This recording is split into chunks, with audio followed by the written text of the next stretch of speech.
Hello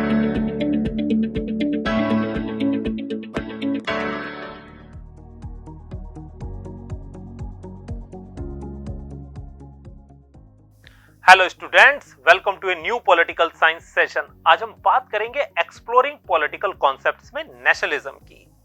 लेकिन आज के सेशन की शुरुआत करने से पहले मैं पूछना चाहूंगा, क्या स्टेट और नेशन एक होते हैं? और अगर वो डिफर करते हैं तो हम उनके डिफरेंस को लेकर इतने अक्सर कंफ्यूज क्यों हो जाते हैं? इन सभी बातों को समझेंगे आज नेशनलिज्म की जर्नी में। तो आइए सबसे पहले समझते हैं कि नेशन क्या होता है। नेशन दरअसल एक ग्रुप ऑफ पीपल होता है जो शेयर करते हैं कॉमन कल्चर को, हिस्टोरिकल बैकग्राउंड को, लैंग्वेज को या फिर एथनिक ट्रेड्स को। और ये जो नेशन होता है ये क्या रिप्रेजेंट करता है? ये दरअसल कलेक्टिव आइडेंटिटी और सेंस ऑफ बिलोंगिंगनेस, यानी कि उस नेशन के लोग अपने आप को एक मानते हैं। उस एक मानने का आधार क्या हो सकता है कि वो शेयर्ड हिस्ट्री को शेयर करते हो, वो लैंग्वेज को शेयर करते हो, जैसा कि हमने आपको बताया।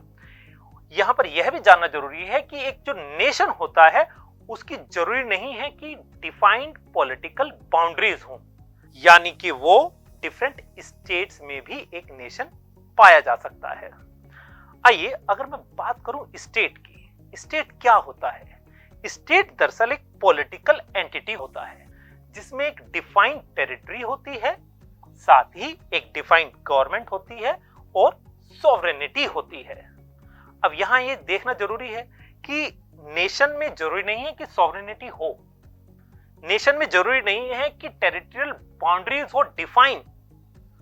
तो ये एक बेसिक से हमें कुछ डिफरेंस देखने को मिलते हैं।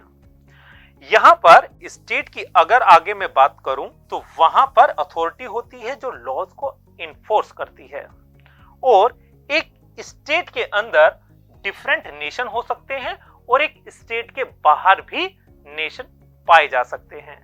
ये बेसिक से कॉमन डिफरेंसेस थे स्टेट और नेशन को लेकर। आई होप आपकी क्लैरिटी जरूर बनी होगी नेशन और स्टेट को लेकर।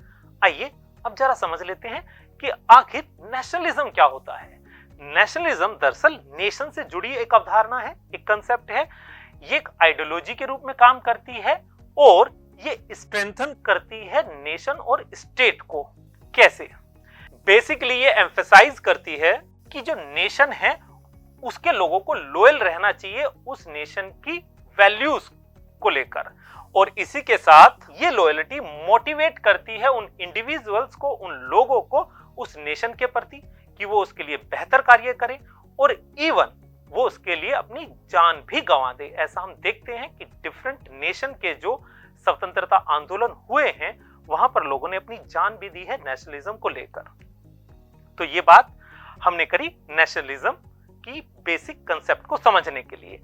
अगर मैं बात करूं आपसे कि कौन कौन से प्रकार हो सकते हैं नेशनलिज्म के, तो एक इंक्लूसिव नेशनलिज्म और दूसरा एक्सक्लूसिव नेशनलिज्म। जहां तक बात करें हम इंक्लूसिव नेशनलिज्म की, तो ये क्या करता है, ये सभी ग्रुप्स को इक्वली ट्रीट करता है किसी भी नेशन में, किसी भी कंट्री में। यानी कि अगर उनमें कुछ डिफरेंसेस भी होंगे तो ये अपने अंदर समाने की कोशिश करता है और एक तरह से इंक्लूजन की बात करता है। इसका एक अच्छा एग्जांपल है इंडिया। अगर मैं पोस्ट इंडिपेंडेंस बात करूं तो यहाँ की डेमोक्रेसी ने एक ऐसे नेशनलिज्म को मजबूत किया है जो सबको अपने अंदर समाता है, इक्वली ट्रीट करता है।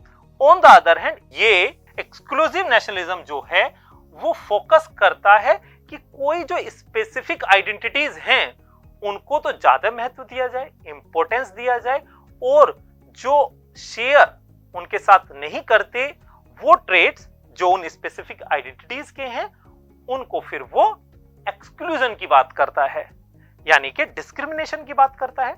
इसके एग्जांपल देखते हैं। जर्मनी में अगर मैं बात करूं तो हिटलर के दौर में जूस के प्रति जो डिस्क्रिमिनेशन किया गया वो सीधे तौर पर एक्सक्लूसिव नेशनलिज्म का एक उदाहरण है। या फिर मैं बात करूं बर्मा में जो रोहिंग्या थे उनको बाहर निकाला गया, ये भी एक एक्सक्लूसिव नेशनलिज्म का एक अच्छा उदाहरण है। आइए अब जरा बात करते हैं यूनिफिकेशन और सेपरेशन की, कि नेशनलिज्म के कुछ एग्जाम्पल यूनिफिकेशन के कैसे रहे हैं। तो इनमें हम देख सकते हैं कि जर्मनी 1871 में जर्मनी उस समय लगभग 4 भागों में विभाजित था, लेकिन जर्मनी में नेशनलिज्म की भावना आई और वो यूनाइट हुआ। तो एक अच्छा उदाहरण है यूनिफिकेशन का। इसी के साथ साउथ अफ्रीका में भी अगर हम देखें तो वहां पर डिफरेंट रेसेस थी और उनके आधार पर अफ्रीका बटा हुआ था, लेकिन साउथ अफ्रीका में 1960s का दौर इस बात का बेहतरीन उदाहरण है कि वहां पर यूनिफिकेशन हुआ नेशनलिज्म के कारण। आइए सेपरेशन की बात करते हैं। तो इसमें बांग्लादेश एक बहुत अच्छा उदाहरण है। हम देखते हैं कि जो आज का पाकिस्तान है और जो आज का बांग्लादेश है, ये बिफोर 1971 पाकिस्तान ही कहा जाता था, लेकिन जो आज का बांग्लादेश है उसकी लैंग्वेज को, उसके पहनावे को, उसकी भाषा को जो है पूरा सम्मान आज का पाकिस्तान नहीं दे रहा था। तो इसी कारण वहां नेशनलिज्म की भावना उत्पन्न हुई और हम देखते हैं 1971 में वो सेपरेट हो गया आज के पाकिस्तान से। तो ये एक अच्छा उदाहरण है कि नेशनलिज्म के द्वारा कैसे सेपरेट भी हो जाते हैं देश। ऐसा ही कुछ 1990 में हम देखते हैं यूगोस्लाविया। डिसइंटीग्रेशन का दौर था सोवियत यूनियन का। उस समय यूगोस्लाविया में भी इस तरह का दौर पाया गया जहां पर नेशनलिज्म के कारण यूगोस्लाविया अलग अलग भागों में विभाजित हुआ। तो ये हमने इनके उदाहरण देखे। आइए अब जरा समझते हैं कि रिलेशनशिप क्या है स्टेट और नेशन की। जैसे हमने बात की, जो एक स्टेट है उसके अंदर मल्टीपल नेशन हो सकते हैं। जैसे हमने कनाडा का उदाहरण देख सकते हैं कि वहां पर फ्रेंच और इंग्लिश अलग अलग आइडेंटिटीज के लोग हैं, अलग अलग लैंग्वेज के लोग हैं, यानी कि मल्टीपल नेशनलिटीज के लोग हैं, लेकिन कनाडा के अंदर जो कि एक स्टेट है वो वहां पर एक साथ रहते हैं।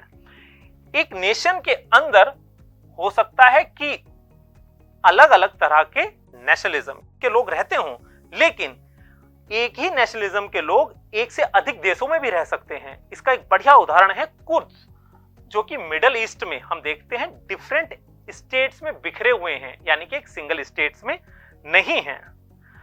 जो नेशन स्टेट हैं वो होते क्या हैं और उसकी एक बेहतर समझ क्या हो सकती है, तो हम देख सकते हैं नेशन और स्टेट जहां एक हो जाएं, यानी कि जो बाउंड्रीज हैं किसी भी नेशन की, यानी कि जो कॉमन आइडेंटिटी शेयर करते हैं वो लोग, और बॉर्डर ऑफ द स्टेट यानी कि जो पॉलिटिकल आइडेंटिटी है, अगर वो एक हो जाए तो हम उसको नेशन स्टेट कहते हैं।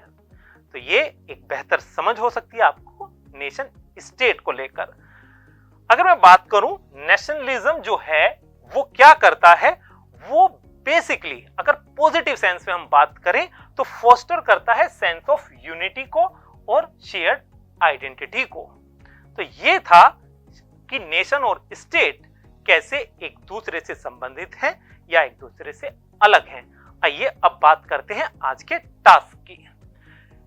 आपको ये रिसर्च करनी है कि क्या नेशनलिज्म इंक्लूड और यूनिफाई करता है मल्टीपल कल्चर्स को और आइडेंटिटीज को एक ही स्टेट में। इसकी चर्चा कीजिएगा अपने फ्रेंड्स के साथ, टीचर्स के साथ, पेरेंट्स के साथ। We will meet in a new session. Till then keep learning. Bye bye.